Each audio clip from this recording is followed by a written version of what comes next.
Recording in progress.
Recording in progress.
All right, guys. Good afternoon.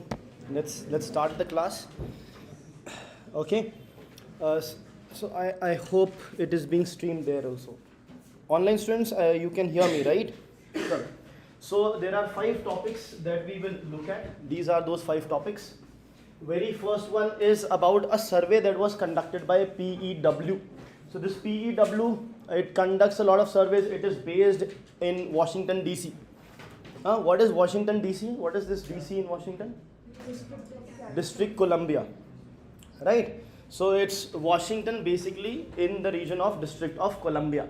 So there it is based. It has conducted a survey in which they have taken a lot of questions from the participants with respect to climate change, with respect to economy, with respect to terrorism, with respect to the growth, etc., with respect to which is the biggest, probably the biggest economy of the world. All those questions is what they asked, and we will see what has been the response, specifically the response of India. So now this particular thing, they will not be asking you in prelims the percentage of responses of India or anything like that, But this becomes very important for mains, for essays, as to the questions based on this, because there is a question on terrorism. So the survey asked about the threats to us, right? For example, for us Indians, what are the threats?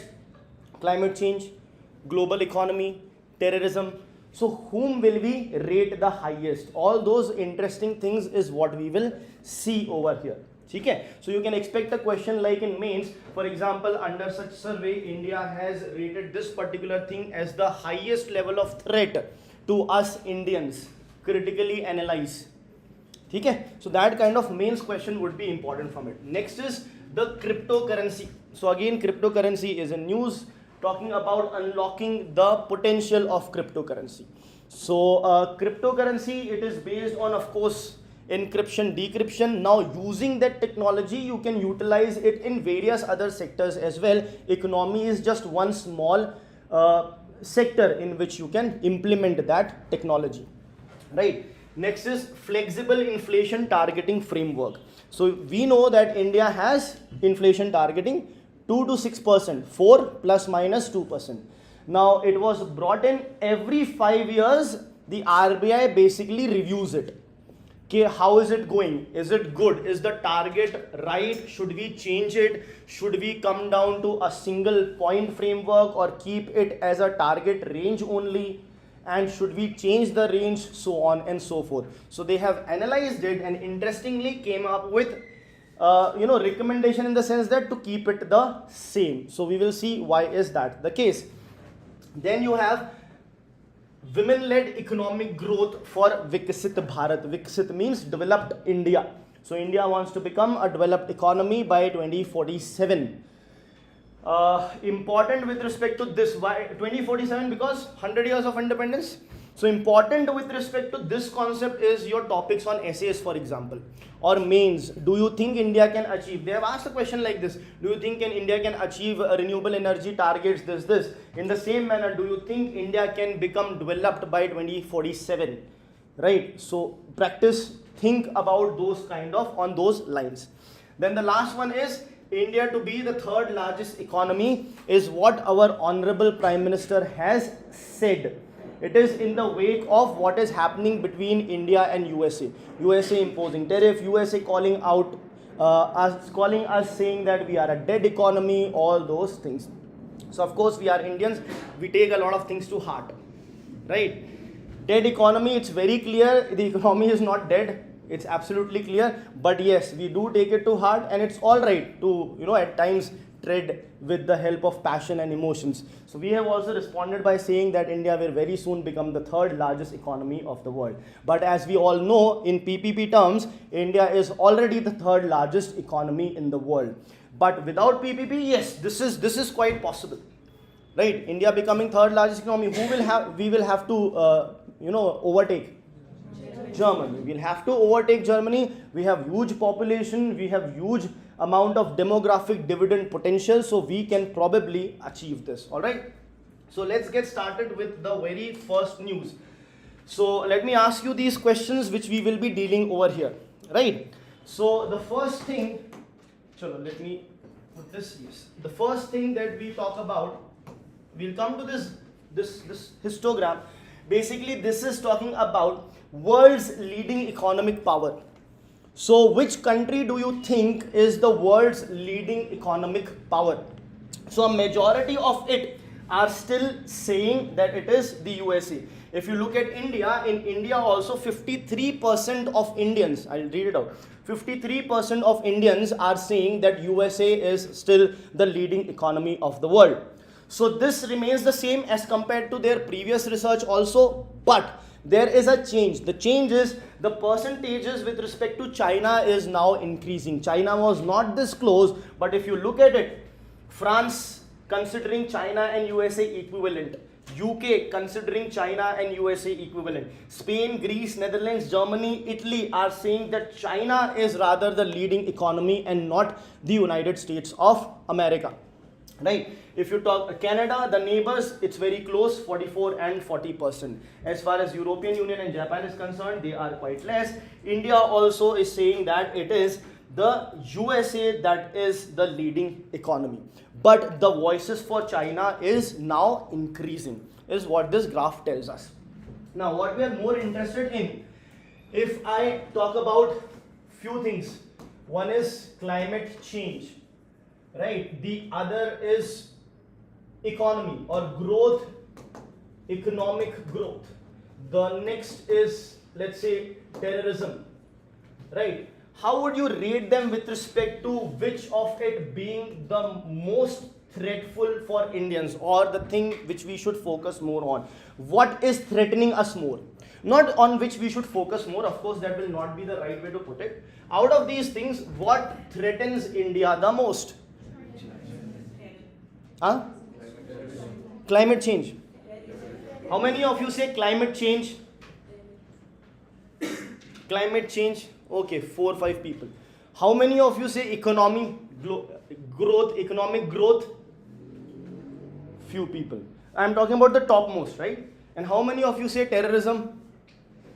All right, good. So anyhow, we Indians has chosen terrorism. Over 70% of Indians say, I think it's 79%, who are saying that terrorism is the #1 threat that India is facing, right?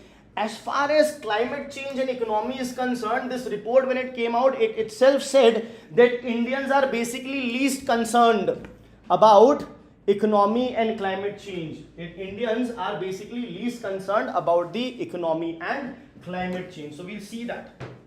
We'll see that.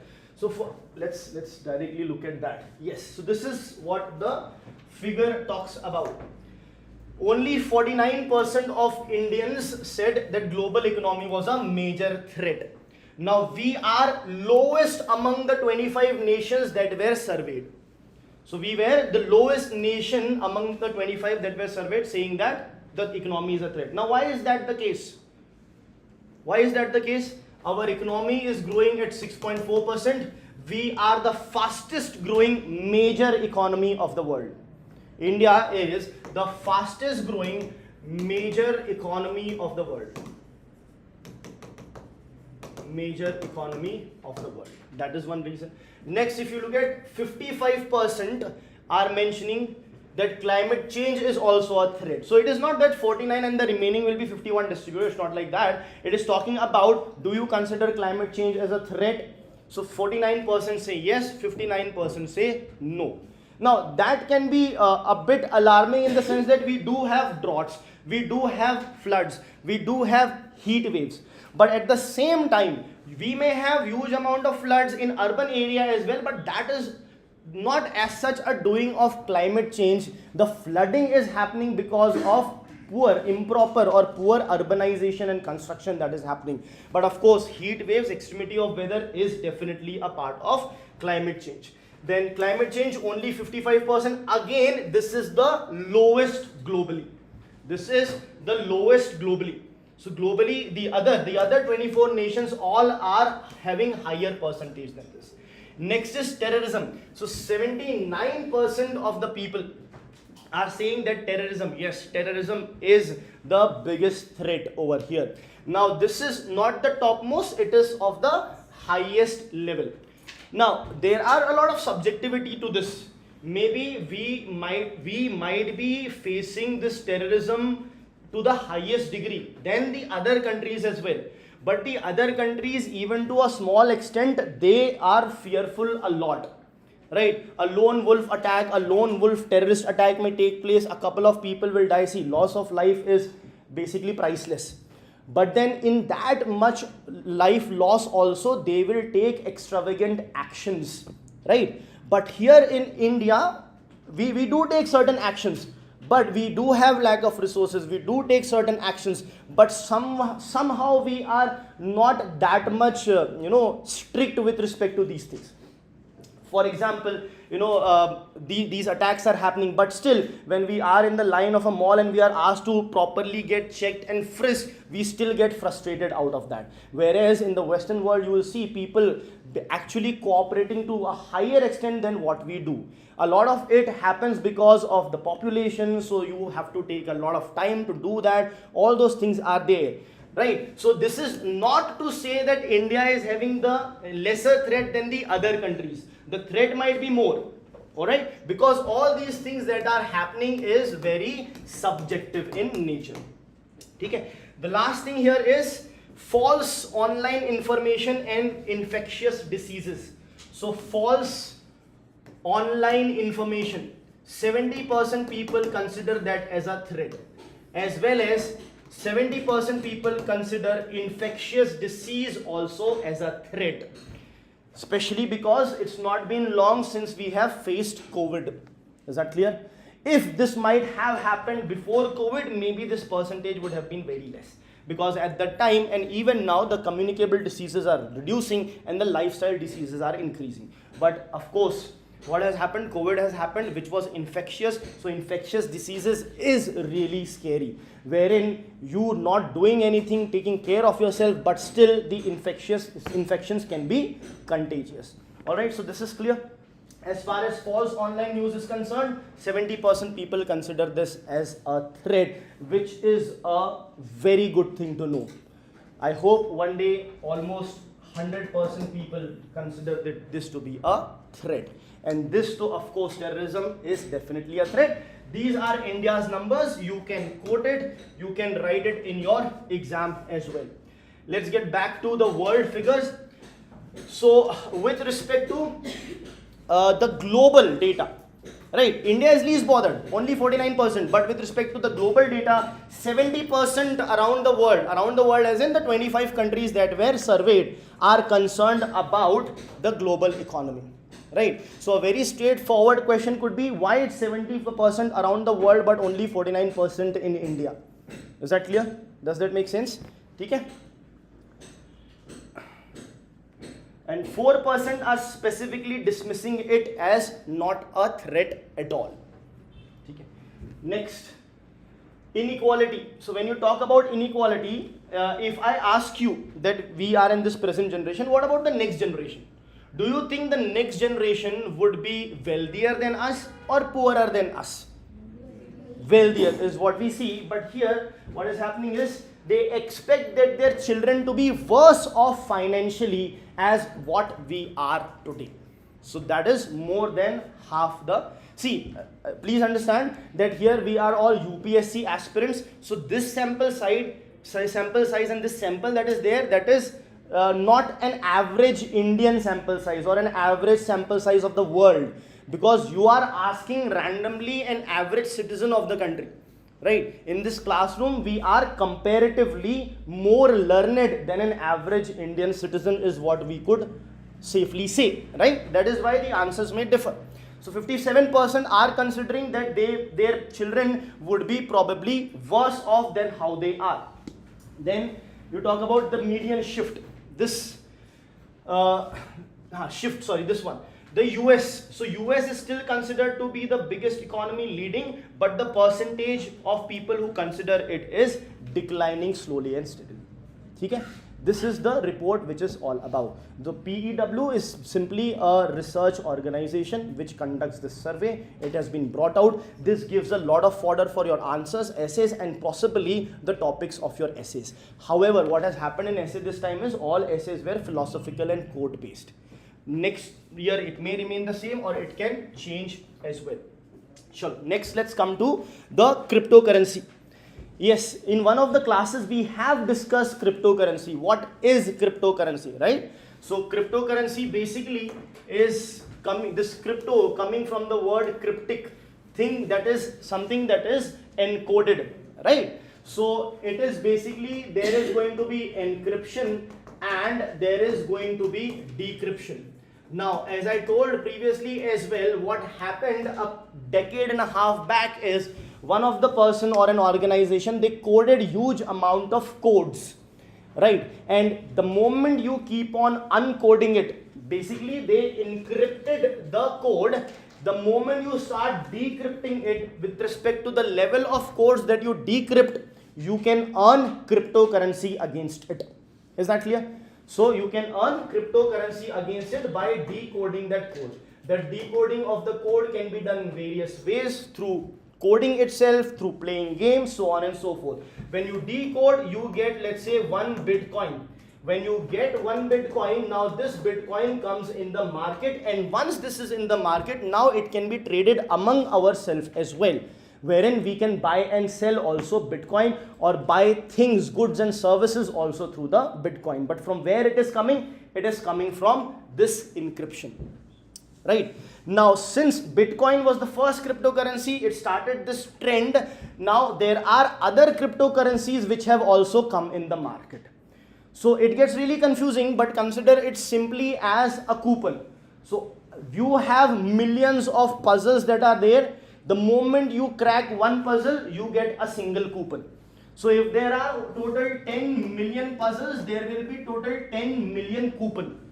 Right, the more puzzle you keep on cracking, the more coupon you keep on getting, and then you can trade this coupon among each other. It's not as such a valuable thing like gold or silver, anything. It's just a cryptic data which you have. Why it is becoming prevalent? Because people are trusting it. If all of us start trusting, let's say we come up with Legacy IAS coupon, if you all of us start trusting that coupon, and the people throughout India start trusting that coupon, so they will start exchanging that coupon. That's all that is. So that trust is what this encryption and decryption is building in the people. This is the concept of cryptocurrency. Is it clear?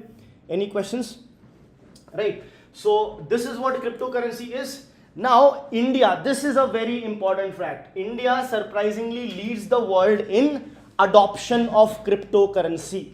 Now, this graph that is there shows a different thing, but the thing is actually different. Let me explain this. So, what we have is India has over 100 million users of cryptocurrency in 2024. That means more than 10 crore people in India have used cryptocurrency in 2024. Right? Then what is this graph all about? This graph is about the percentage of population that is using cryptocurrency. So when it comes to percentage of population using cryptocurrency, it is highest for UAE. Right? It is highest for UAE. Their 30% population is using cryptocurrency, but their population is very less, so the total number of people here would be very less. This is USA. USA around 15% uses cryptocurrency, that is about 5 crore people. In India, when you talk about the numbers, India leads by a huge margin because we have 100 million people. But if you look at in percentage terms, the percentage would be how much? Approximately 7%, which will be lower than that of Venezuela, which is at 10th position. That is why we are not in this graph, but if you talk about the sheer number of it, we are the leading country in terms of adoption of cryptocurrency. Very important fact, please remember this. Okay? Next, so what is the significance of cryptocurrency in India? Yes, what significance does cryptocurrency hold? Yes, online students, what significance does cryptocurrency hold for India? What can we do with cryptocurrency? Why is class so silent today? Huh? Okay, yes. So independent transactions, removing the intermediary completely, peer-to-peer lending is possible. Right, tracking of the money, every transaction is unique, safety, security can also be the reasons. All these are significance of the cryptocurrency. Right, all these are significance of the cryptocurrency. Also, you see that the youth is basically the major proportion of the population that is adopting cryptocurrency. Okay, how many of you have ever bought cryptocurrency? 5-6 people have bought it cryptocurrency. So it's the youth that is indulging in cryptocurrency. Okay? It can also help generate revenue for the government. And it is doing that now. How is it doing? If you trade in cryptocurrency, you make some profit, you will be taxed. So it helps in generation of the revenue for the government of India. Now, financial inclusion and innovation. Why is cryptocurrency playing a role in, how is cryptocurrency playing a role in financial inclusion? All transactions become traceable. So? In India, we don't have regulation Okay, very good. There's no as such regulation. That's correct. It is neither legal nor illegal. Yes, that is correct. See, what is happening is cryptocurrency is becoming a very attractive market now.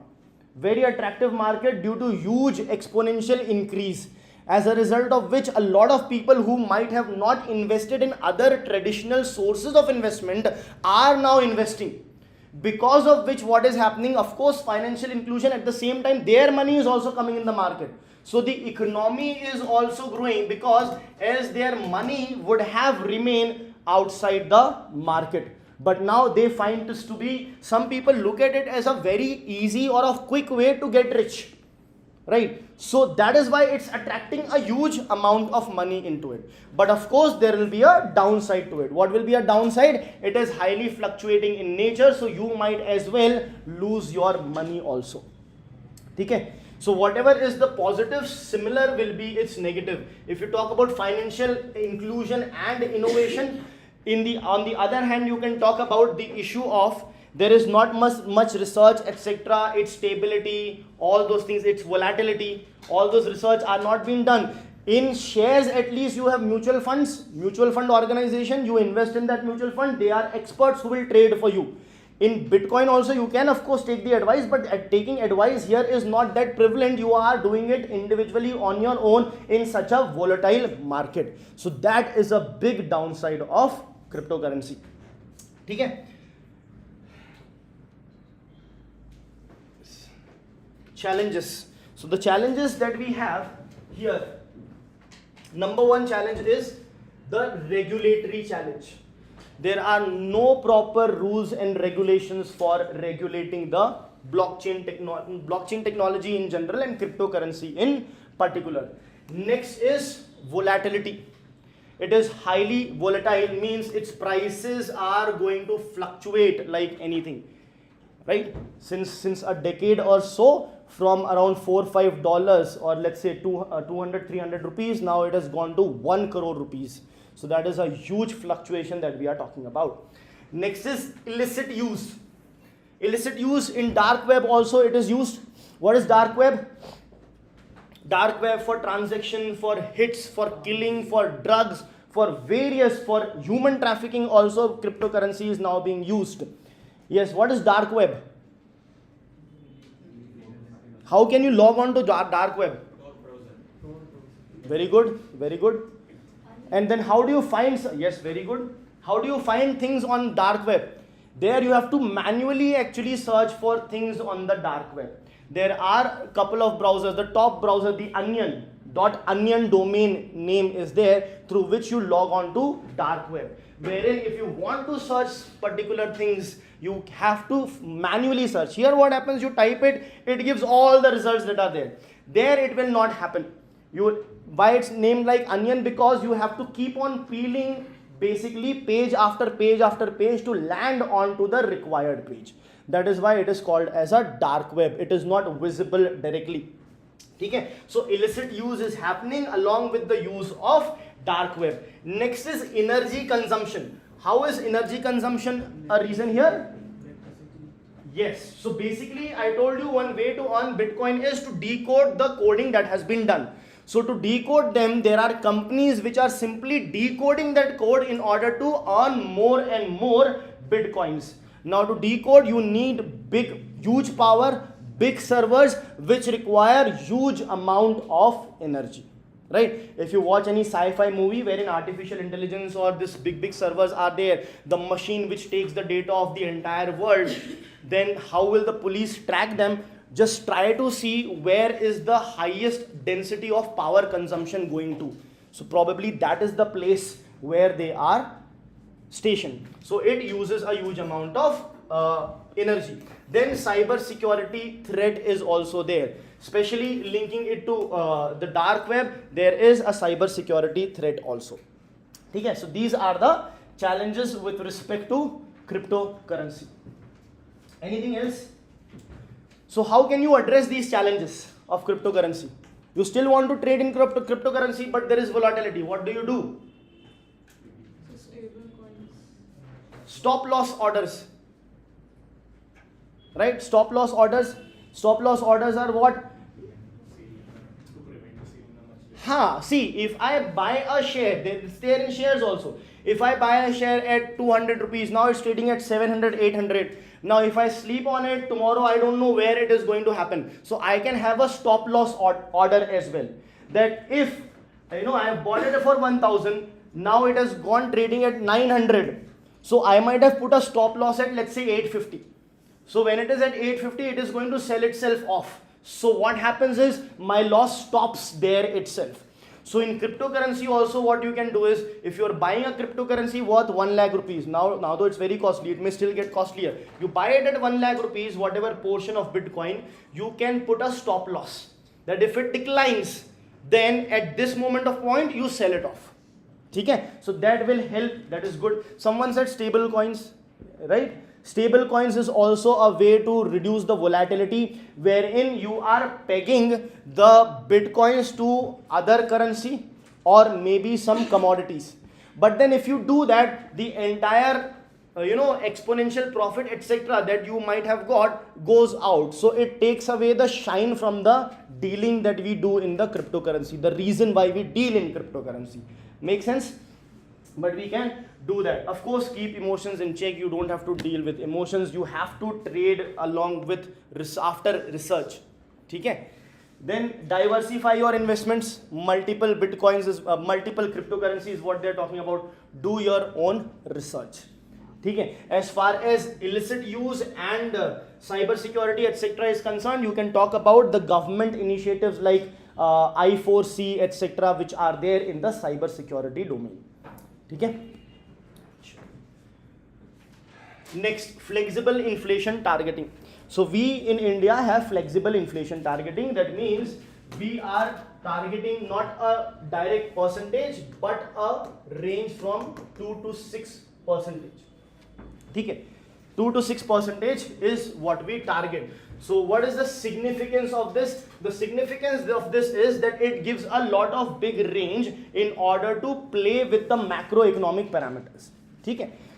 Since we are targeting 2 to 6%, let's say the inflation was 2%, but now it increases to 3, it increases to 4, it increases to 5. We still have some amount of buffer. At the same time, this is where the inflation is going. Right? At the same time, let's say your growth from 8% drop to 7%, drop to 6%. Right? Since you have inflation targeting to a range, what you can do is, here you can still target to increase the growth rather than worrying about inflation yet. Why? Because even though it is 5, it is still below 6%. Is that clear? If we would have instead taken a single number, 4%, then what happens? The moment it is reaching 4 or 4.1%, we will have to start taking measures to address inflation, right? And when you take measures to address inflation, indirectly you are taking a measure that is going to hamper your growth. Is that clear? How is that possible? Because when inflation is there, you increase the policy rates. Policy rates, for example, the repo rate. Repo rate, the rate at which the RBI give money to the scheduled commercial banks for short term. Is that clear? Against approved securities. So that is the repo rate. So you will have to increase the repo rate to control inflation. But when you increase the repo rate, the loans, the money become costly, as a result of which the investments may go down. When the investments may go down, your inflation might be under check, but your growth may also go down. That is why if you take just a point number, a specific point inflation, that is not going to be much helpful. So what we do is, rather we take a range of 4 plus minus 2%. So it gives us more flexibility to play with the policy rates and with other measures that we may have. Okay? This is what the benefit of it is. Now, what is the impact of this? Impact of this, we are seeing that we had high inflation rates a year back, but still we lowered the policy rate to ensure growth. And right now what we have is inflation is also down and the growth is up. Now why this was possible is because inflation was in food, specifically because of low productivity. Now the productivity is back, so our inflation is also down to an extent. Okay? So this is the significance of inflation targeting. RBI also has supported it after the analysis. So if it comes in question, you know what side to take.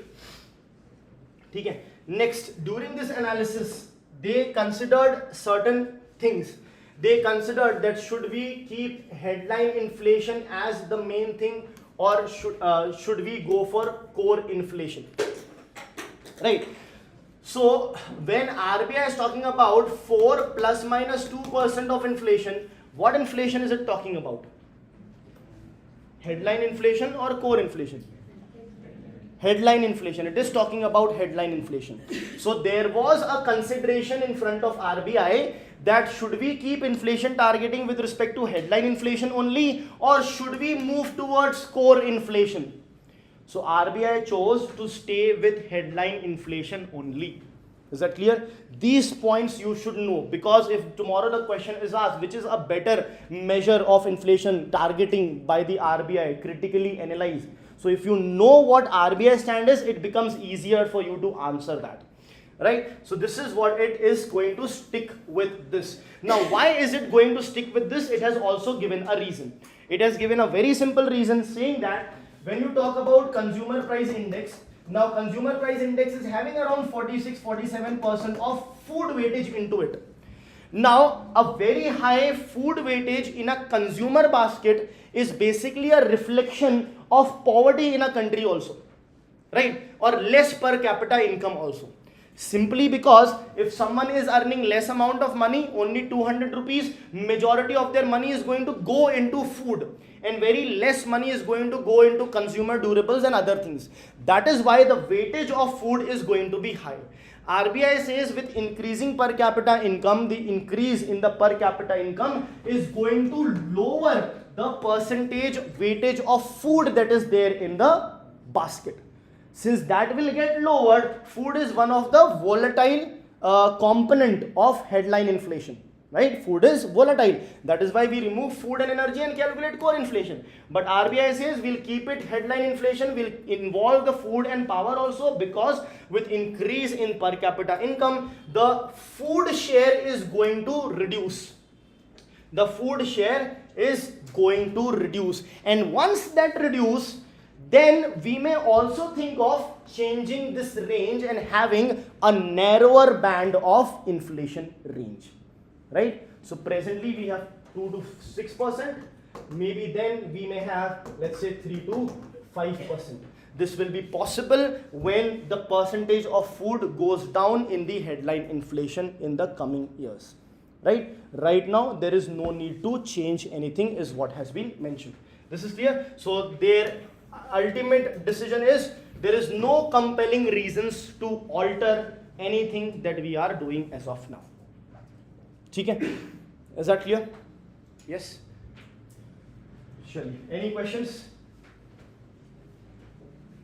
No questions? Sure. Let's move ahead. Yes. Next. Women-led economic growth for Viksit Bharat 2047. So this basically it's there in PIB also. The government basically comes up with certain targets and certain things. So we want to focus on women-led economic growth for developing India further and making India a developed country by 2047. Now, why we are wanting to have women-led growth? Why do we want women-driven growth? Women participation is less. Very less, exactly. The participation is very less. Now, with respect to the males, the participation is already high. Since the participation is already high, the scope for further improvement would be less, right? That is why the focus on the female-led growth, because the participation is so less that if the participation of women also becomes equal to men, the GDP is going to grow by an estimated 30% more, is what is said. Okay? So that is why women-driven economic rise. Now, how can we make it possible? By increased workforce participation of women by increased workforce participation of women. Okay, is that clear? This is clear to everyone. Now if I ask a question, let's say you get a question in GS1. Now this is also very interesting, in which paper you are getting the question. Okay? And the same question in GS3. The question here is, India targets women-led economic growth for Viksit Bharat 2047. In this context, discuss the impact. Discuss its impact. In this context, discuss its impact. This is GS1 question. GS3 question is what? India targets women-led economic growth for Viksit Bharat 2047. In this context, discuss its impact. Discuss its impact. Will you write the same answer? No, it is going to be different. So you should start thinking like this. This is how questions are made. So sometimes it's a very economy thing we are discussing here in economy. You might as well just get this question in GS1. Okay? Clear? So what would you write here? More about women in the GS paper 3. Here also more about economic and in GS paper 1 more about women related. the question is women related only. But the weightage of So please tell me the answer over here. GS3 answer. how women are contributing to the GDP Very good. economically Yes. and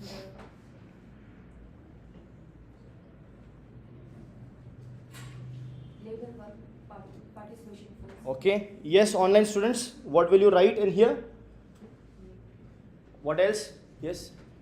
Policies issued by the government. What policies issued by the government? Policies like maternity. We are talking about GS3, yeah? So go ahead, that is right only. Maternity leave can make the woman more economic stable and looking after the child. Gender inequality. Equality. Through the MSMEs or the like cottage industries and all that. We are talking about what is its impact. What impact will it have? If our focus is women-led growth for Viksit Bharat, what impact will it have if our focus is women-led growth? Gender inequality reduces. Very good. That is what the point is. Labor force participation of women will increase, gender inequality will reduce, purchasing power will increase, right?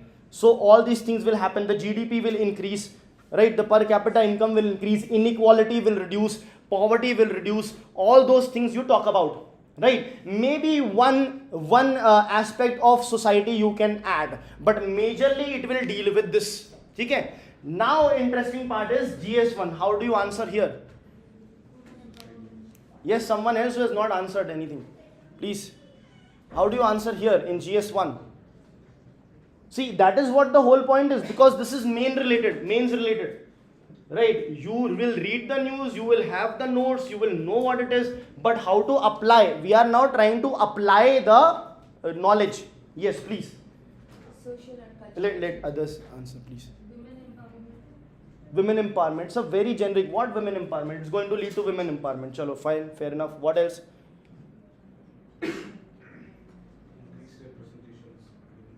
Increased representation. Yes, with economics, they will get more decision-making power. Financially stronger means more decision-making power, right? So only positive impacts. Where is the negative impact? So remember, here also don't miss the negative impact. Here also there would be negative impact. What will be the negative impact here? G?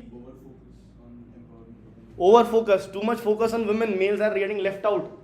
Don't write that. See, what is going to happen is, because of the entrenched nature of patriarchy, women at one end is increasing their labor force participation, but their amount spent in household work is not reducing. Right? So that is a challenge, that is an impact wherein women are going to face increased amount of workload and reduce amount of time used for various other things. That is there. So all these things are going to happen. So now what happens is, men, women both are working. Men, women both are working, but it's the women who's doing majorly the household work. That is still not changing. Is that clear? So that would be another impact you can talk about. Yes, some online student was speaking. Sir, Yes. yes, sir. Would the gender pay gap need to be included in this? Yes. You can include in that. You can include in that. In fact, you can include here and here both. That is something which can be included both the places. All right. So this is how you are going to answer. That's good. Shall let's move ahead. Let's see the numbers. So we are seeing that we will have women-led growth because of increased workforce participation, and that is quite visible by these numbers. 23.3% women workforce participation was there in 17-18, which has now increased to almost 42%, right? So it has increased by over 80%, right? It has gone up to 42%. Female graduate employability was 42% in 2013. Now it is 48% in 2024. Okay. The overall employability that we saw in one of the classes, 51% is the overall employability. So males would have around 55% employability and females have around 48% of employability. This is the employability. Employability has also increased. Now if you look at gender budget, it rose 429% in a decade. So in a decade, if you compare it from 2015-16 to 2025-26, there has been 429% increase in gender budgeting. Okay? Is that clear? So what is gender budgeting? When you give specific consideration for the females while allocating budget, right? That's when you call it as gender budgeting. It does not happen for the general budget entirely. So how does it happen is with respect to various schemes. Some schemes are pro-women schemes. So pro-women scheme means 33% or more is reserved specifically for women. So in any scheme, if you are specifically reserving some amount of seats or benefits for the women, that is basically gender-based budget. If you come up with a scheme which has no such reservation, no such allocation, it is open for everyone. Of course, there will be certain women who will take benefit of that, but that is not gender budgeting. Gender budgeting is simply when you are budgeting or allocating funds, you have to take into consideration the female and allocate specifically for the females. That is what gender-based budgeting is. So more and more gender-based budgeting is happening. That is why 429% of increase is there. Is that clear? So these are the few datas which you can remember, right? Why women-led development is significant? Yes, this is good point. You can talk about this in both the answers. Shifts women from welfare recipients to agents of change. So women have been like just given the dose, but here they can become independent and rather can they bring about the social change, right? Social change. Next, reduces inequality. India is 131st when it comes to global gender gap index. As per global gender gap index, out of 148 nations, we are 131st. So that is going to reduce. If the male and female labor force participation becomes equal, then 30% increase in GDP is going to happen. It will lead to inclusive development. This is nothing but inclusive development, inclusive growth. Right? What is inclusive growth? When you take any disadvantaged section also and ensure that they are also growing along with the rest of the people, that is what inclusive growth is. So the disadvantaged section can be any. It can be socio-economically backward, it can be transgenders, it can be females, women, right? So in this case, women, so that is going to play a role in inclusive development also. Is that clear? Yes.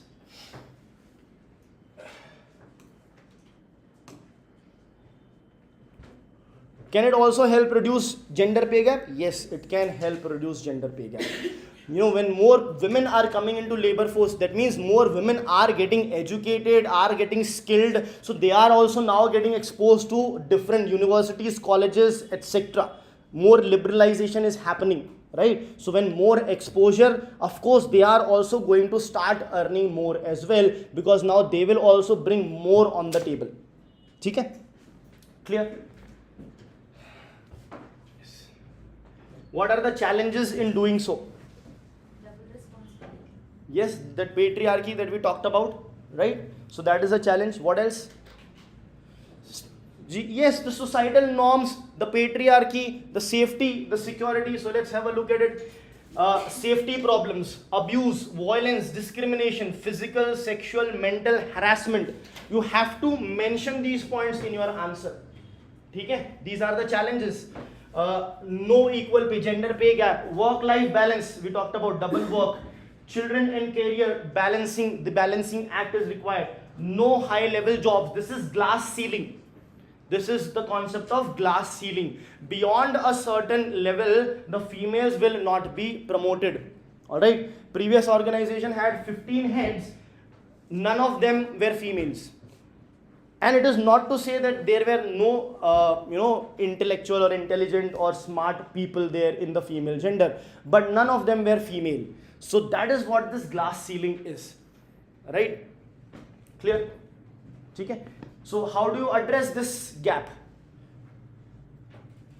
Yeah, sensitization is required against the patriarchal norms that are there. So sensitization, awareness, all those things are required. Then you talk about the helping with respect to mental health, physical health, harassment we are talking about here. So we do have certain provisions like the she box, sexual harassment at workplace, anonymously taking up complaints, all those things. Right? Is that clear? Now one more thing is there, the rules and regulations are definitely there, but what happens is, since no action is taken, since 90% plus people escape scot-free, so what happens is, this is still prevalent. So what you can also mention in your answer is, proper investigation of these cases. Especially in your essays, you can elaborate on these things. So you should have proper investigation which will increase the conviction rate. Which will increase in the conviction rate. So you can talk about ensuring improved investigation to enhance the conviction rate with respect to the crimes against women, which will act as a deterrent and lead to lowering of the crimes against women. Right? So that these kind of points is what you should be mentioning. The next, a small one just because it was a statement that was made that India to be the largest economy. So this comes in the backdrop of certain things that has happened. Okay, so what things have happened? The 50% tariff that we have seen time and again, right? 25% is retaliatory tariff, 25% is the tariff for trading with Russia, Russian crude oil. Now, when India is trading in Russian crude oil, interestingly, India has imported last year 88 million tons of Russian crude oil. You know who imported more than India? China. So China imported 109 million tons of crude oil from Russia. But no such imposition over here. When questioned, we are getting a response from them saying that China is importing for their energy security. India is importing, so we'll listen it out completely. India is importing, why? They say that India is importing Russian crude oil at cheap rates and then refining it and selling it. So India, they say, is profiteering. India, they say, is profiteering, whereas China, they say, is having their strategic and emergency etc. reserves. Now, this makes sense to an extent. It makes sense, ki boss, okay, fine, you're doing it. But was that the reason of you to impose this tariff? No. The reason was what? The reason was secondary sanctions. That whoever will trade with Russia, we will impose tariffs on them. Are they trading with Russia? Yes. So please impose it. Now you cannot. This is simply talking about good terrorism and bad terrorism. So good and bad terrorism is what USA talks about. It is on the similar lines.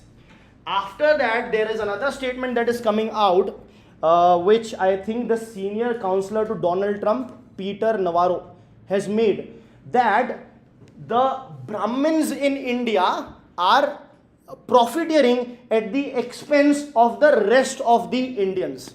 The Brahmins in India are profiteering at the expense of the other Indians. So this statement which is there, it is, of course, it is, first of all, it is racist.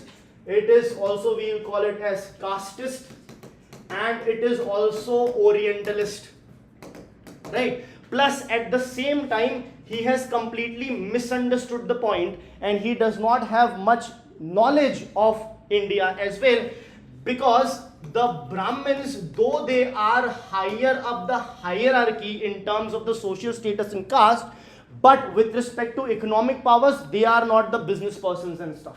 The Vaishyas basically are the traders, merchants, business persons, so they don't own the businesses as such, so factually also it is wrong.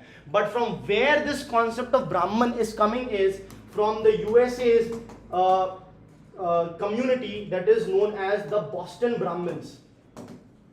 There is a concept of Boston Brahmins, Boston a place in USA. So Boston Brahmins, basically they were called as Boston Brahmins because they were of the highest order in the social hierarchy. They were rich, wealthy traders, business persons, and they also excluded everyone else. So they named them, and they understood, okay, in India, Brahmins are having the highest social order, here they are having the highest social order. But the difference is, their social power was on account of the wealth that they possess, whereas here that is not the case. Right? So saying that the Brahmins is profiteering at the expense of the rest of the Indians is factually incorrect as well, in addition to being all of these things as well. Is that clear? So we have made that statement that we will be the third largest economy. This has happened, this is coming out during his visit to Japan. So Japan has also promised of around 10 trillion yen. 10 trillion yen of private investment in India. 1 yen is how much? 1 yen equals 0.59 rupees. So this is approximately 6 trillion rupees of investment that is going to come to India from Japan. Okay? So this is where the statement has been made. It is coming at the backdrop of the tariffs that have been imposed, and India being called as the dead economy. Right? India being called as the dead economy, but India is not. You can see the numbers. India is growing at 6.4%. It is the fastest growing largest economy of the world. And USA, I think USA is somewhere here. I don't know if this is Isn't it the now around but USA is 7.2? around 1.3%, 1.34% of growth rate. Yes, Ashwin. Sir, isn't it now around 7.3%, sir? Yeah, this is we are Yesterday taking there for was the complete financial year. Yes. Now though we have increased. Okay. This quarter, the last gone quarter is yeah, the only one quarter. Yes, one quarter. So yes, you cannot compare quarter with the previous quarter also, right? And you cannot compare quarter with the entire year, right? You can compare this quarter with the same quarter of the last year. That is a better comparison. So only in one quarter that has happened.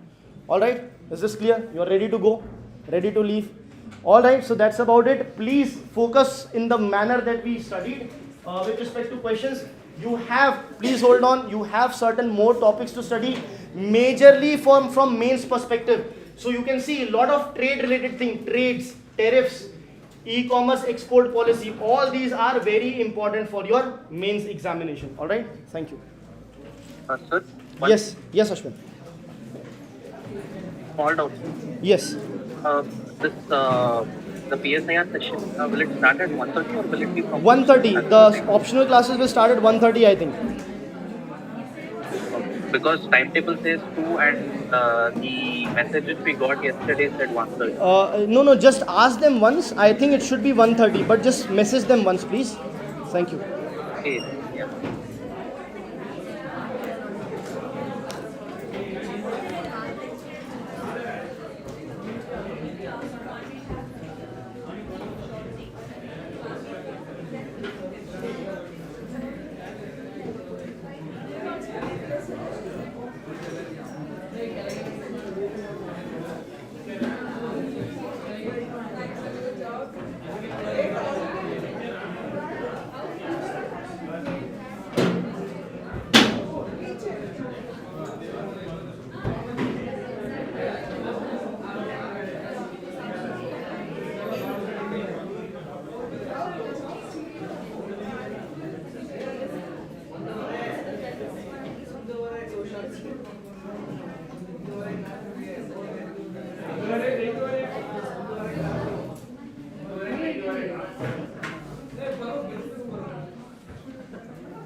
Recording in progress.